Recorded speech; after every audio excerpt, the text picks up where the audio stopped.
Happy New Year, people. Welcome into another presentation of Numbers Don't Lie, powered by Sofascore. Of course, I'm your host, JayDee Dyer, running my running mate, none other than Nico Cantor. And New Year means change, and there's no bigger change in the managerial world than this headline right here. Ruben Amorim sacked. Yes, the head coach from Manchester United has been dismissed after the 14 months of up and down that has been the description of his tenure so far. This is the quote that Man United put out in terms of the press release, but most importantly, Nico, did they get this decision correct? Yeah, the only time is gonna tell. They reluctantly made the decision, by the way, says their press release, but it did feel like writing was on the wall already, because before the Leeds match, Amorim was making this strong statement about him being the manager and not the head coach, and he wants to be the man in charge. I mean, they did hire him to change the culture, to bring in his players, to play his system, was told very publicly even that he was going to get time, but at the end of the day, he didn't get that much time. Accountability is the word, and I listened to the quotations that Ruben Amorim said in that press conference. Judge me in 18 months and then we can work out where we go from there. Well, he didn't even get 18 days in terms of that, the way the direction was there. But we can look in terms of a comparison now to all the other EPL teams and see where they are since November 2024. And you can see the points per game, roughly mid-table, is a fair reflection of Man United. I mean, the goals really indicate in terms of the direction that they want to go in. This year has been a lot better than the previous seasons. The clean sheets has always been a real problem. And Nico, the net spend, you can't say you didn't have any money to try and make this better. Of course. Listen, this is Manchester United. They are going to spend big. This is absolutely worrying. Just it speaks to them not understanding Amorim's system entirely. Did it get better? Yes, it got better. There were signs of improvement. It felt like somehow they were turning the corner. They're not far off from a Champions League place. You look at Šeško, hasn't been great. Mbumo was really good at Brentford. He's been all right at Manchester United, but not at $75 billion. Like, look, like these are big signings. Mateus Cunha all this season. Lamins, I guess, is a good goalkeeper, upgrade from what they had before. Dorgu has been hitting stride this season. Regardless, though, it's a lot of money for a couple players that ultimately never responded, and this is not where Ruben Amorim ever wants to sit in terms of the history books of Manchester United. He admitted it, though. Yep. This is it, though. He knew he was this bad. Because we say it all the time. Men lie, women lie, but numbers don't. And no matter what they say, Nico, over that 14 months, he will sit as having one of the worst points per game in Manchester United history as being the head coach or the manager with 50-plus games. That right there is the disappointing aspect of his tenure. So was he showing any improvements whatsoever? When you think about where he started to where his final day was, did you see Man United turning the corner? I mean, if you compare it to anything that they did last season, of course there was improvement. Of course, they're turning any corner. The only thing worse off than last season was relegation. And Manchester United this year wasn't going to get relegated. They improved. They're close to a Champions League spot. Whoever takes charge has a real shot of making Champions League. Look, they're taking more shots. The goals per game have gotten better. The XG per game, the big chances per game. Offensively, they're improving. This is only one half of the football because they still were conceding a lot. It's so interesting because it's not until you see the stats you start to recognize that Amorim ball, to an element, was actually working. They were way more expansive. They were way more attacking. They were definitely on the front foot. And then you go back to, of course, where the transfer recruitment was, and we've seen the layers now get to peel back, that he wanted so many forwards in terms of in the last window. So that's where you saw the investment in Mbumo. That's where you saw the investment in terms of Mateus Cunha coming in as well. And, of course, Šeško was always going to be a profile striker that they needed to bring in. But those numbers, defending-wise, are the aspect that I think is a concerning feature overall, because no matter how good you are going forward, Nico, you can never concede this many goals and want to feed success. I mean, this is almost inexcusable, right? For me, I'm looking at goals conceded.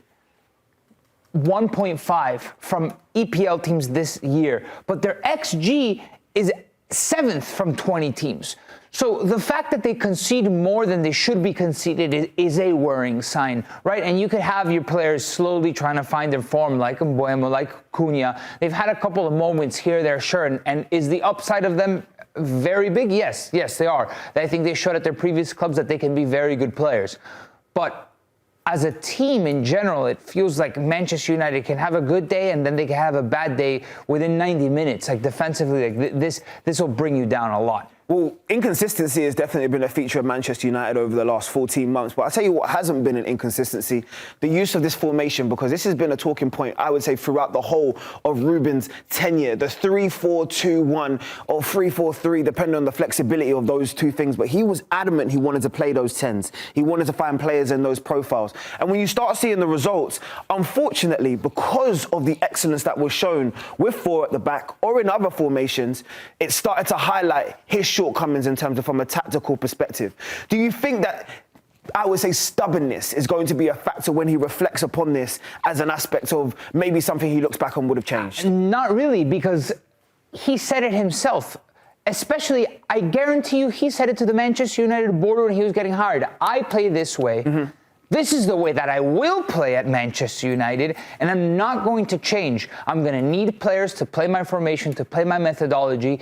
And he ended up being one of those managers that was willing to die on his hill. He changed only very recently. And he really made it clear that it wasn't because of the media, it was because he was recognizing in game. I didn't think he needed to make that specification. Regardless, because he was speaking so much about, I'm going to change my formation, it's like, and giving all of these reasons and these excuses, it felt like it was a manager under pressure. And almost that his arm was twisted in order to adapt. And I'm not too sure, whoever was twisting his hand, it made Ruben Amorim happy. And that's why I say at one point or the other, the writing was on the wall. I'm going to catch that alley-oop from my boy in terms of the players or the managers or the individuals that were maybe twisting Ruben Amorim's hand. We've seen how open it's been in terms of the dialogue between Jason Wilcox, in terms of the director of football there, Omar Barado, of course, who's the chief executive of Manchester United, and how much those tensions are now started to spill into the media, into the press conferences, and more importantly, into the stress that was a factor for Ruben Amorim. But really and truly, no matter what we talk about, we will never remember the press conferences, we will never remember the behind the day tension, but we will remember in terms of where you weigh up against the other managers that have been here post Sir Alex. Now, unfortunately, they haven't managed to find, I would say, an element of stability in terms of since the Sir Alex tenure, and that was always going to be difficult. But when you start to weigh it up and start looking at David Moyes, Louis van Gaal, Jose Mourinho, Ole Gunnar Solskjaer, Michael Carrick, Ralph Rangnick, Erik ten Hag, Ruud van Nistelrooy, and all the way down here you find yourself Ruben Amorim. This is the problem right here in terms of, because the history books will not be favourable towards the Portuguese manager. Yeah, I feel like at one point there needed to be a moment of commitment, just like Arsenal committed to Arteta. There was a point in time where Arteta was under pressure. He had a very similar record, I remember, to Unai Emery. Mm-hmm. And Arsenal decided to stick with Mikel Arteta for a long-term project. Mourinho was the first one to wave those red flags, say there's problems at Manchester United very vocally. I think maybe Van Gaal understood it, but both of these guys, despite that, won trophies. Then came Solskjaer. I feel like this was a really good moment to commit because Ole Gunnar Solskjaer was competing for the Premier League. Remember, he finished in second place when one of his EPL seasons. Obviously, he had a pretty damning results here and there, especially against Liverpool, that kind of could have been the nail in the coffin.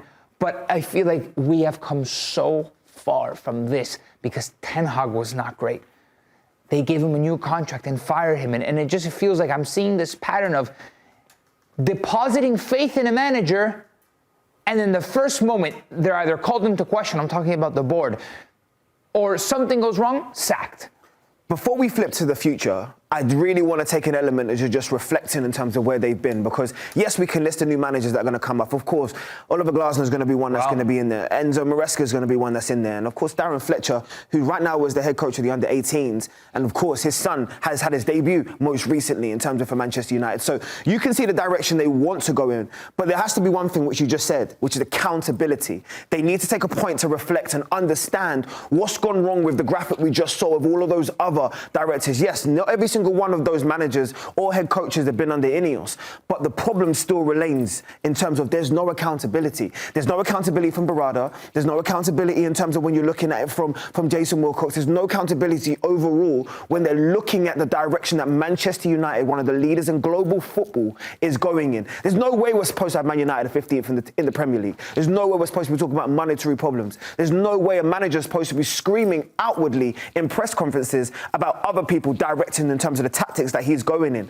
All of those are making this potentially an unattractive job, but you still think someone's going to step into it? Yes, because ultimately it's still Manchester United. And if you're the person that ends up fixing Manchester United, delivering some sort of trophy, some sort of silverware, that first manager that delivers a Premier League title again to Manchester United is going to be the hero. So many have tried and none have delivered. And despite there being too many cooks in the kitchen, despite, I think there's a consensus that the direction that Manchester United is going towards, it's not the right one because of people pulling in so many directions and about it not being in line. The Manchester United project, it is an unattractive job, but at the end of the day, it's still Manchester United. Which means it's going to be attractive. But no matter what, they say this is going to be the headline that's going to be ravaging around the world, and we're going to now have to digest, move on, and more importantly, get you involved in the conversation. So men lie, women lie, but numbers don't. And Ruben Amorim is out of here.